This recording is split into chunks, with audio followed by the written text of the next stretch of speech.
Assalamualaikum dan salam sejahtera. Hari ini kita akan membincangkan berkenaan kaedah perancang pil hormon. Terdapat 3 jenis pil hormon, yakni pil kombinasi, pil hormon progestogen serta pil kecemasan. Apakah fungsi pil ini? Pastinya pil ini digunakan untuk menghalang kehamilan. Bagaimanakah ia berfungsi? Yakni melalui menghalang ovulasi, yakni penetasan telur ovum anda, dan juga menghalang implantasi. Ia juga menyebabkan dinding rahim itu nipis serta pekatnya lendir di bahagian pintu rahim. Maka ia menyebabkan implantasi terhalang. Pil ini sebenarnya amat berkesan, yakni 92% efektif. Namun begitu, sebagai pengguna biasa memandangkan ia memerlukan disiplin pengguna, 7% wanita masih hamil walaupun menggunakan pil ini selama setahun. Bagaimanakah sebenarnya pil ini berfungsi? Pil kombinasi adalah kombinasi antara dua hormon, yakni hormon progestogen serta estrogen, manakala pil progestogen ialah hormon progestogen dan pil kecemasan ialah dos pil hormon progestogen yang lebih tinggi. Ini adalah kitaran haid anda, di mana hormon estrogen akan naik pada setengah kitaran pertama, menyebabkan ovulasi apabila penurunannya, dan dalam setengah kitaran yang kedua, kenaikan hormon progestogen, dan jika tidak ada implantasi, haid akan datang.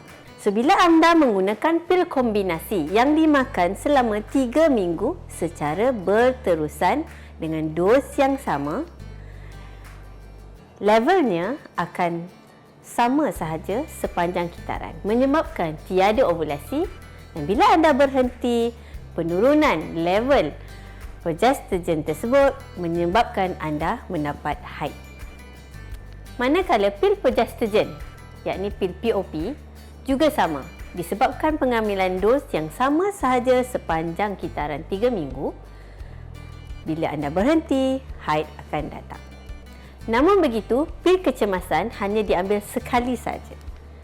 Dia cuba menyerupai keadaan di mana sebelum anda haid, hormon progestogen anda tinggi, tiba-tiba turun, menyebabkan anda datang haid. Maka apabila anda mengambil pil kecemasan, anda akan terus dapat haid dalam beberapa hari kemudiannya, menyebabkan tidak sesuai untuk implantasi. Apakah beza antara 3 jenis pil hormon ini? Secara umumnya, ia menghalang implantasi dan ovulasi, tidak hamil. Tetapi, apakah kebaikannya?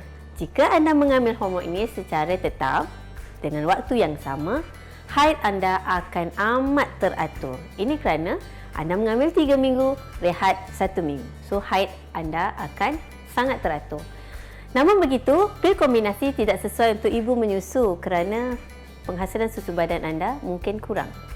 Anda lebih sesuai menggunakan hormon progestogen jika anda menyusu. Namun begitu, terdapat beberapa ciri-ciri latar belakang anda yang mungkin tidak sesuai untuk menggunakan hormon, sama ada kombinasi ataupun progestogen sahaja. Adakah anda sesuai menggunakan hormon? Jika anda berusia lebih 40 tahun, mempunyai sejarah penyakit seperti darah beku, salur darah tersumbat, kencing manis, obesiti, darah tinggi, juga sejarah kanser payudara ataupun rahim, yakni positif reseptor estrogen, penyakit hati, ataupun anda mempunyai penyakit yang menggunakan beberapa ubatan lain, anda mungkin tidak sesuai. Tetapi jika anda menggunakan hormon progestogen, cirinya hampir sama, tetapi mungkin memerlukan konsultasi daripada pakar anda. Maka rujuklah pakar anda. Ini adalah contoh pil kombinasi. Terdapat 2 jenis. Sama ada sediaan 28 hari ataupun 21 hari. Apa bezanya? Bezanya ialah pil kosong, yakni hanya tepung sahaja. Ini kerana pil ini dimakan selama 3 minggu. 1 minggu rehat untuk haid datang. Namun begitu, setengah wanita lupa apabila perlu berhenti selama 7 hari rehat untuk sambung paket yang baru. Oleh itu, ada sediaan pil 28 hari untuk memudahkan anda ingat hari-hari makan waktu yang sama. Jadi pil kosong ini hanyalah tepung sahaja, tidak ada hormon. Anda akan period ketika makan pil ini. Pil progestogen pula terdapat dua jenis. Pil 28 hari yang biasanya dimakan oleh anda yang menyusu, manakala pil kecemasan hanya satu tablet sahaja dalam masa kurang dari 72 jam selepas hubungan kelamin. Ini kerana kita tidak mahu hamil. Maka haid akan datang dalam beberapa hari selepas anda berhenti pil. Jangan risau jika anda lupa jika makan pil hormon progestogen ataupun kombinasi. Di belakang pil tersebut ditulis hari-hari setiap dalam seminggu untuk memudahkan anda. Maka pastinya anda sepatutnya tidak lupa. Tapi kalau anda terlupa, bagaimana? Jika anda terlupa satu biji, terus makan pil yang terlupa dan sambung pil yang seterusnya. Namun, jika anda terlupa lebih dari satu biji, yakni 2 atau 3 biji, segera makan pil yang terlupa tersebut, jumlahkannya dan sambung pil yang seterusnya seperti biasa. Namun begitu, anda perlu menggunakan perlindungan tambahan dengan kaedah halangan, yakni kondom. Untuk pastikan tidak hamil kerana terlupa, langkah tambahan jika anda terlupa pada minggu pertama, ini pada baris pertama pil paket tersebut, anda ambil pil tersebut, sambung seperti biasa dan gunakan pil kecemasan. Namun, jika anda terlupa pada minggu kedua, yakni baris kedua pil tersebut, anda makan pil anda yang terlupa, anda makan pil seperti biasa, tetapi untuk 7 hari seterusnya, anda perlu menggunakan kondom. Jika anda terlupa pada minggu ketiga, anda makan terus pil yang terlupa, makan pil seperti biasa, tetapi tidak perlu makan pil kosong. Anda jangan berhenti untuk dapatkan haid. Anda sambung terus paket baru, haid akan datang pada bulan depan apabila paket seterusnya habis. Apakah kelebihan pil? Seperti saya katakan tadi, period anda pastinya amat teratur. Maka ia amat sesuai jika anda mempunyai masalah period yang tidak teratur. Ia mengurangkan senggugut. Dia juga menyebabkan haid anda lebih pendek tempohnya dan jumlah haidnya tidak banyak. Maka bagus untuk wanita yang mengalami senggugut, masalah haid yang terlalu panjang ataupun darah haid yang terlalu banyak.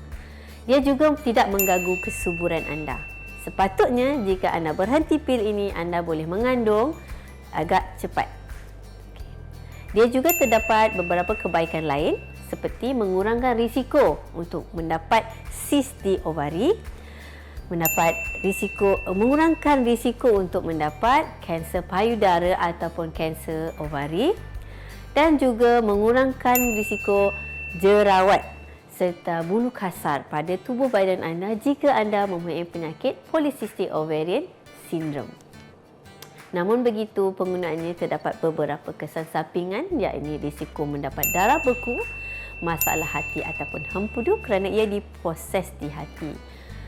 Risiko mendapat kanser payudara jika anda mempunyai sejarah keluarga, migrain, pertambahan berat disebabkan oleh retensi air, jerawat ataupun haid tidak teratur jika anda menggunakan pil progestogen ataupun anda lupa untuk makan pil anda, serta perubahan mood. Namun begitu, kesan sampingan ini bergantung kepada individu. Rujuklah pakar untuk mendapat konsultasi sama ada anda sesuai ataupun tidak menggunakan pil ini. Terima kasih.